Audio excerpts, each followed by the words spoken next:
And now it's time to welcome our first guest, Jamie P. Hopkins. Jamie is a professor at the American College and director of the New York Life Center for Retirement Income. He's been named a top 40 financial services professional under the age of 40. I guess that makes it 40 squared for those professor types. And he is the author of the book Rewirement, Rewiring the Way You Think About Retirement. Jamie, welcome to the show. Yeah, thank you very much for having me on today. So, it's funny because it's like my book. My book's called Return on Principle, and I spell principle ending in P-L-E, and people accuse me of not being able to spell. So I took one look at your book. My first reaction was, oh, they spelled the word wrong. And then I realized it was on purpose. So why did you choose that word retirement for the book?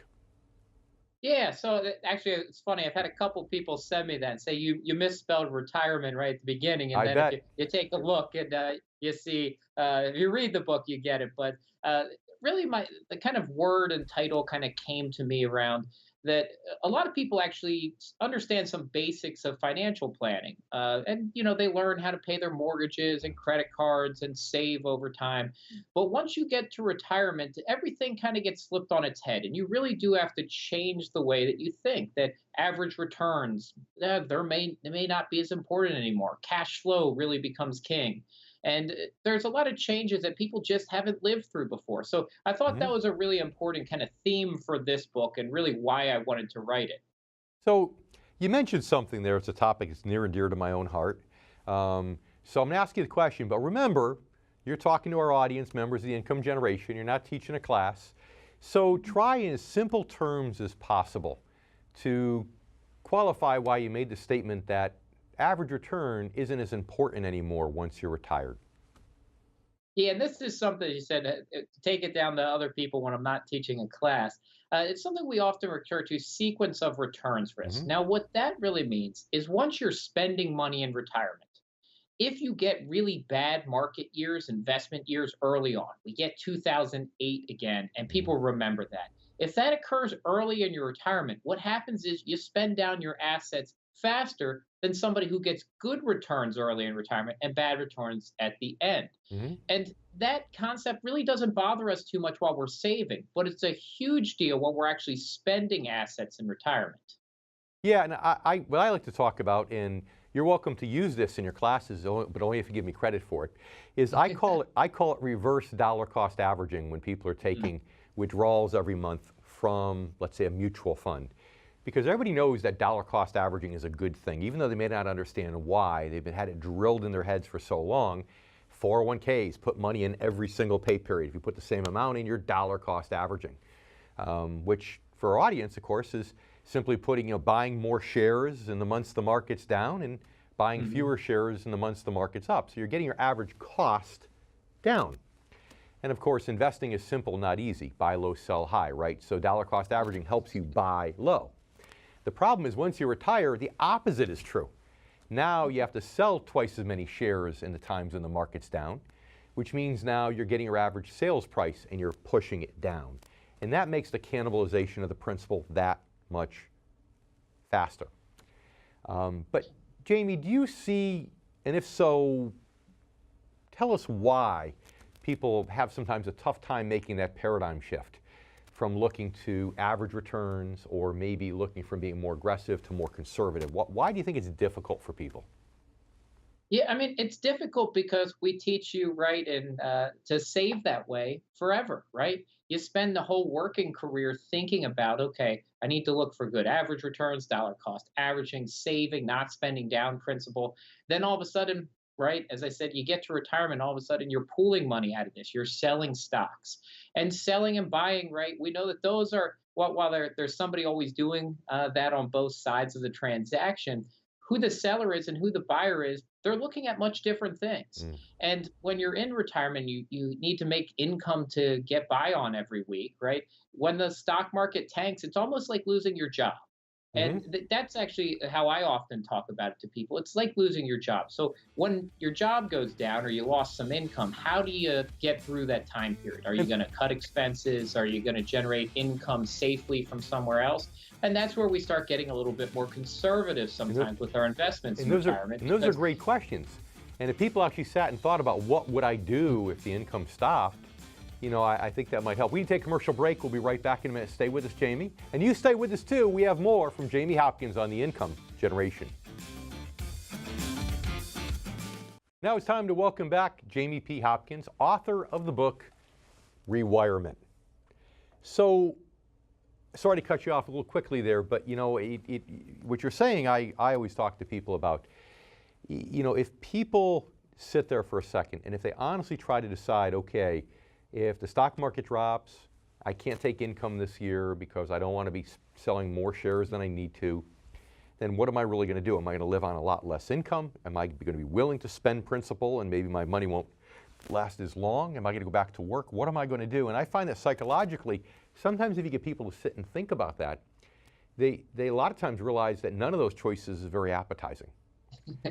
And they then realize, okay, it's time to make the shift. But my question for you is really simple. When it comes to risk alone, why do you think it's so hard today for people to make that shift to lower their risk as they get closer to retirement? I mean, psychologically, what do you think's causing that? Part of it, you're right, is maybe all the training we've given them during their working years, so some of it's probably our fault. But what else mentally, emotionally, you think that's happening? Yeah, I mean, there are a couple things that are happening there. So a lot of people don't want to de-risk until they actually feel the pain, right? So a lot of times what we see is, right, you're okay being risky until when? Until the market goes down. But then as soon as you feel that pain, you overreact to it. And it's at that time that loss aversion kicks in and you say, you know what, we've got to de-risk now. Well, then we're doing exactly what we don't want you to do, right? Which we went back to before, which was now you're selling low, right? Because you're overreacting. Now, as you said, if we actually get somebody to sit down and say, what's your income going to be in retirement? What happens when the market drops? What are these other risks you face? What are you spending? And we actually take the time to look at that. All of a sudden, you realize, okay, maybe we do have to make some changes to make sure that we have that stable amount of income for us throughout retirement. And that's what most people want. Most people want, right? Stable income so they can meet their expenses. They don't want to become a burden on someone else. They don't want to lose their assets. But it's, as you said, it's very hard to actually get people to do that planning and get them over that hump. And some of that is because people like seeing their accounts grow. I can't tell you how many people I've talked to that say, I like seeing that dollar amount in my account, right? I don't want to spend it down. I like that it's been going up for years now in a 401k. And they check it and they look at it and they care about it. It feels good. Yeah, it really does. It feels good. It feels like you've done something successful financially. The same thing's true often with housing, right? That people like buying that house. And a lot of people live in houses that are really too big for them, too expensive for them in retirement. But that felt good to them, right? They made a good decision. Well, we all make emotional decisions and justify them rationally, right? So my emotional decision is I want you to stick around for one more segment. And now I'm going to justify it rationally during the commercial break.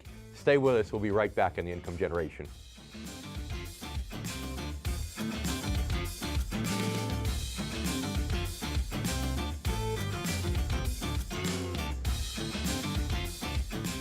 And we're back here on the Income Generation with our new friend, Jamie Hopkins.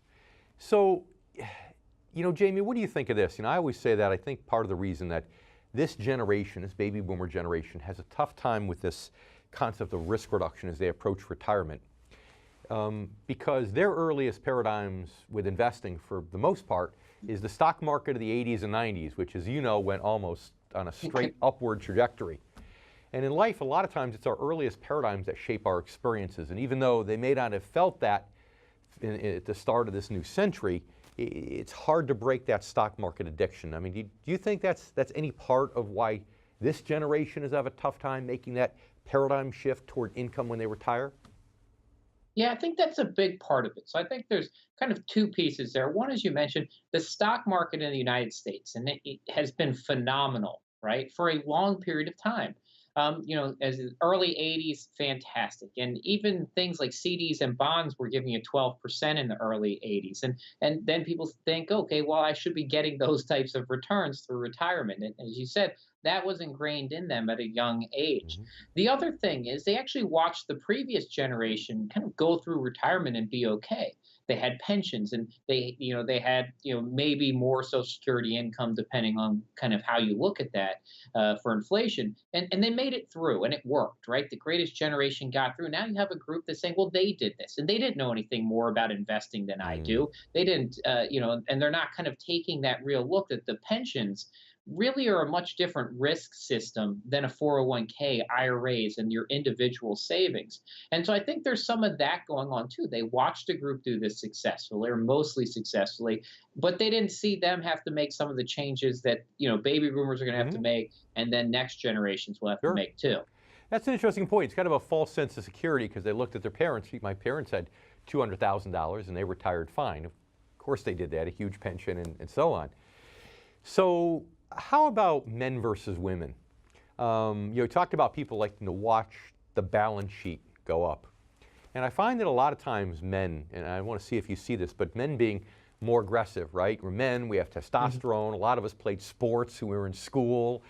And the reason we have a coach is because, we could be ahead by seven touchdowns in the fourth quarter, but we want to get the eighth touchdown. We want to rack up the score, Yeah. even though it's not conventional wisdom.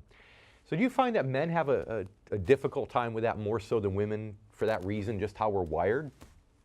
Yeah, so we just actually, and within the last year, concluded a research study of about 1,400 Americans around age 55 to 75. And that's one of the things we found again. And that's still true for that group today, is that men invest much more aggressively. They also react more to stock market changes. So drops, increases, they're more reactive. Women tend to, as a group, invest more conservatively and actually react less to stock market changes. We've also seen there that women are a little bit more likely to actually follow advice from an advisor, while men, for fortunate or unfortunate, tend to be their own favorite expert in a lot of these. So they're a little bit less tend to follow the advice of people they're actually paying to get advice from. Mm. So there's kind of pluses and minuses on there. We actually think that women should be more aggressive than they are in their investing. They've got a longer time horizon to invest, and they typically have less money saved for retirement. So there are some downsides Mm. associated with that. And then how do we get those people who maybe are a little bit too aggressive and too overreactive to market changes? How do we have an advisor, have a plan, have products in place that can kind of keep Yeah. you from hurting yourself? So it sounds And like that's one of the it sounds like you're saying the male ego is part of the problem that we have, and women accuse us of driving around in circles and not asking for direction. So I guess it's no surprise we do that with our investments. But in the few seconds we have left, tell our viewers or income generation members where they can find Rewirement. Yeah, so Rewirement, easiest place is on Amazon. You can just type in the word Rewirement. The whole book is Rewirement, rewiring the way you think about retirement. I But love it. just type in Rewirement and love you'll it. find. We need to leave it there for now. Jamie, thank you so much. Thank you again. We'll be right back on the Income Generation.